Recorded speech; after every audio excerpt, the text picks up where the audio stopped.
আহক মিয়া খেদো। মাৰ খালে যাবি নেকি সেইটো ক? মাৰ যদি খাবলৈ মন আছে তেতিয়াহ'লে কয় এতিয়া ইয়াতে ৰদেদি মাৰি মাৰি তহঁতৰ গোটেইকেইটা ভৰি ভাঙিম ক। তহঁতৰ ইয়াত যদি ভালে ভালে তহঁতক কৈছো, যদি হাত ভৰি ভঙা নভঙা আগত যদি তহঁতি ইয়াৰ পৰা যাওঁ গুচি যা, আৰু যদি নাযাওঁ এতিয়া তহঁতক খালি মুখেৰে কৈ থৈ গৈছো, যদি নাযাওঁ তেতিয়াহ'লে কৈছো তই কাম কৰিবলৈ কাম কৰিব পৰা অৱস্থাত নাৰাখিম। নিৰ্বাচনৰ আগে আগে এই নাটকখন আমিও কৰোঁ। য'তে মিয়া দেখে তাৰ পৰা আমি খেদো। আহক, লাঠি লৈ আহক, দা লৈ আহক, জোং লৈ আহক, যি লৈ আহে আহক, মুঠতে মিয়া খেদিব লাগে। নিৰ্বাচনৰ আগত মিয়া খেদাটোৱে হ'ব অসম আৰু অসমীয়াৰ কাৰণে প্ৰথম দায়িত্ব আৰু কৰ্তব্য। যদি অসমখন বচাব খোজে তেতিয়াহ'লে মিয়া খেদিব লাগিব নিৰ্বাচনৰ আগত। আৰু বিগত সময়ত এইখন চৰকাৰে কি কৰিছিল তাক লৈ কোনো ধৰণৰ প্ৰশ্ন উত্থাপন নকৰিব। কি হ'ল সল্লমেট বিদেশীয়ে তালি টপলা বন্ধা কথা, এই কথাবোৰ নুসুধিব, কেৱল মিয়া খেদিব লাগে। কোনেও নুসুধিব কিয় অসমৰ বিশেষ ৰাজ্যৰ মৰ্যাদা কৰ্তন কৰিলে ভাৰতীয় জনতা পাৰ্টীয়ে, এতিয়া কেৱল মিয়াৰ কথা কওক। কোনেও নুসুধিব কিয় APSCৰ পৰা অসমীয়া ভাষাৰ প্ৰশ্ন কাকত কাটি দিয়া হ'ল, উঠাই নিয়া হ'ল, কেৱল মিয়াৰ কথা কওক, কাৰণ মিয়াই শেষ কৰিলে গোটেই কাৰবাৰবোৰ। কোনেও নুসুধিব কিয় ঔষধ পাতিৰ মূল্য এনেকৈ বৃদ্ধি হৈছে। কোনেও নুসুধিব বিগত 10 বছৰত অসমৰ পৰা কিমানজন বিদেশী বিতৰণ কৰা হ'ল, কাৰণ মিয়াই অসমখন শেষ কৰি পেলালে। কোনেও নুসুধিব ন্যায়াধীশ বিপ্লৱ শৰ্মাৰ প্ৰতিবেদন কি হ'ল, কাৰণ মিয়াই ধ্বংস কৰি দিলে।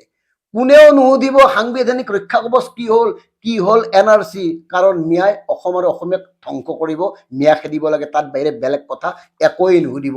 এতিয়া নিৰ্বাচনৰ বতৰ। ইতিমধ্যে মিয়াক লৈ অসম আৰু অসমীয়াৰ কাৰণে সৰ্বোচ্চ ত্যাগ কৰা জাতীয় দল সংগঠনৰ একাংশ নেতাই উঠি পৰি লাগিছে। মিয়া খেদাৰ কাৰণে নিজকে সমৰ্পণ কৰি দিছে, কাৰণ জাতি নাবাচে। জাতি ৰাখিবৰ কাৰণে তেওঁলোকৰ গত্যন্তৰ নাই, আৰু সেইকাৰণে তেওঁলোকে সন্মুখৰ পৰা নেতৃত্ব দিছে ক'ৰ পৰা কেনেকৈ মিয়া খেদিব, প্ৰতিটো ঘৰত মিয়া বিচাৰি তেওঁলোকে চলাথ কৰিছে। মুঠতে মিয়া খেদিব লাগে। এই যে উজনিৰ ফালৰ জাতীয় জীৱনৰ কাৰণে অপৰিহাৰ্য অংগত পৰিণত হোৱা জাতীয় নেতাসকল, তেওঁলোকে মিয়াৰ বিৰুদ্ধে যি অভিযান আৰম্ভ কৰিছে তাক আমি সমৰ্থন জনাইছো, কাৰণ অসমখন শেষ হ'ব। কাৰণ মুখ্যমন্ত্ৰী ডাঙৰীয়াইও কৈছে যে মিয়া সম্পৰ্কত আৰু কোনো আপোচ কৰা নহয়। আনহাতে উজনি অসমৰে এগৰাকী নেতাই কৈছে 8 তাৰিখে মানে তেওঁ হেনো 100 গৰাকী মিয়াক নগাঁৱৰ পৰা আনি শিৱসাগৰত কামত লগাব, আৰু চেলেঞ্জ কৰিছে যিসকলে মিয়া খেদিব তেওঁলোকক চেলেঞ্জ কৰি কৈছে লাঠি লৈ আহিব। অসম আৰু অসমীয়াৰ কাৰণে সৰ্বোচ্চ ত্যাগ কৰা, নিজৰ কাৰণে কোনোদিন একো ভাবি নোপোৱা সেই তথাকথিত নেতাজনক কি কৈছে মুখ্যমন্ত্ৰী ডাঙৰীয়াই? এই ইউনিছ তামুলী পামুলী মই মোৰ আগত আহি এটা লেকচাৰ মাৰকচোন। এইবিলাক ক'ৰ এইবিলাক ফাল্টু মানুহ হয়। চৰকাৰ আহিব দিয়ক, জেলৰ পৰা ৰাস্তাতে নোলাব, পাৰ্মানেণ্ট এড্ৰেছ জেলত হৈ যাব। আৰু এই কথাটো আমি কি শুনিলো, মানে চৰকাৰ এতিয়া নাই নেকি? এই যে মুখ্যমন্ত্ৰী ডাঙৰীয়াই ক'লে চৰকাৰ আহিলে এওঁলোকৰ ঠিকনা জেল হ'ব, এতিয়া চৰকাৰ তেওঁলোকৰ নহয় নেকি? এতিয়া কিয় এই সুযোগটো দিয়া হৈছে, এই কথাখিনি ভাবি চাওক। এই কথাখিনি বুজক, কিয় এই কাৰবাৰবোৰ কৰিবলৈ বিচৰা হৈছে, কিয় এওঁলোকক এনেকৈ উচতাই দিয়া হৈছে, কিয় নিৰ্বাচনৰ আগে আগে মূল বিষয়বোৰ তল পেলাই কেৱল মিয়া মিয়া মিয়া এই বিষয়টোক পুনৰ জ্বলাই তোলা হৈছে, কিয়? এই কথাৰ উত্তৰ লাগিব। এই কথাৰ উত্তৰ অসমৰ সচেতন লোকসকলে সোধক, নহ'লে এই ধৰণৰ যুঁজত আপোনালোকৰ দৰে আমাৰ দৰে লোকসকলে তিষ্ঠি থাকিব নোৱাৰিম। এই নেতাসকলে বিষয়বোৰ ক'ৰ পৰা ক'লৈ নিছে। আৰু আমি জানিব খোজো, এই যে মিয়া মিয়া কৰি থকা হৈছে, কোন চনৰ মিয়া খেদিম? 71 চনৰ আগত হোৱা নে পিছত হোৱা মিয়াখিনিক খেদিম? কাৰণ 71 চনৰ আগত হোৱা সকলো লোককে সাংবিধানিকভাৱে স্বীকৃতি দিয়া হৈছে, আইনগতভাৱে তেওঁলোকক স্বীকৃতি দিয়া হৈছে। গতিকে 71 চনৰ নে 71ৰ পিছৰ মিয়াখিনিক খেদিব লাগিব, এই কথাখিনি স্পষ্ট কৰি দিয়ক মুখ্যমন্ত্ৰী ডাঙৰীয়া।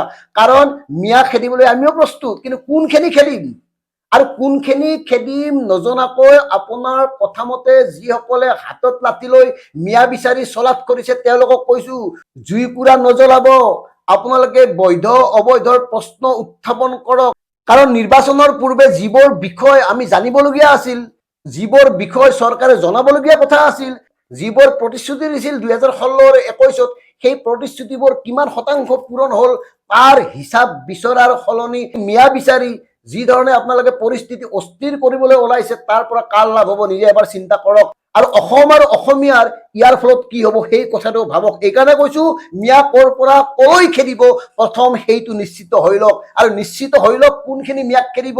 আৰু যদি 71 চনৰ পিছত অহা মিয়াখিনিৰ কথা কৈছে, তেতিয়াহ'লে আমি কম কেৱল মিয়াই নহয়, 71 চনৰ পিছত অহা প্ৰতিটো ধৰ্মৰ লোকক খেদা উচিত, খেদিব লাগে। আৰু এই যে 10 বছৰ শাসন কৰিলে, কিমান খেদিলে? চৰকাৰতো কেন্দ্ৰ তেওঁলোকৰে, ৰাজ্যত এওঁলোকৰে চৰকাৰ, অথচ এওঁলোকৰ চৰকাৰ থকাৰ পিছতো কিয় বাৰে বাৰে কোৱা হয় যে বিদেশী খেদিম, চৰকাৰ আহিলে বিদেশী খেদিম? কি এই 10 বছৰ চৰকাৰত নাছিল? এই 10 বছৰত তেওঁলোকে কিমানজন বিদেশী চিনাক্ত কৰিলে, কিমানজনক খেদিলে, সেই কথাবোৰ ৰাজহুৱা কৰক, তাৰ শ্বেতপত্ৰ প্ৰকাশ কৰক। এনেই বিদেশী খেদিম, ঘুচপেটীয়া এই কথাবোৰ কৈ থাকিলেতো নহব।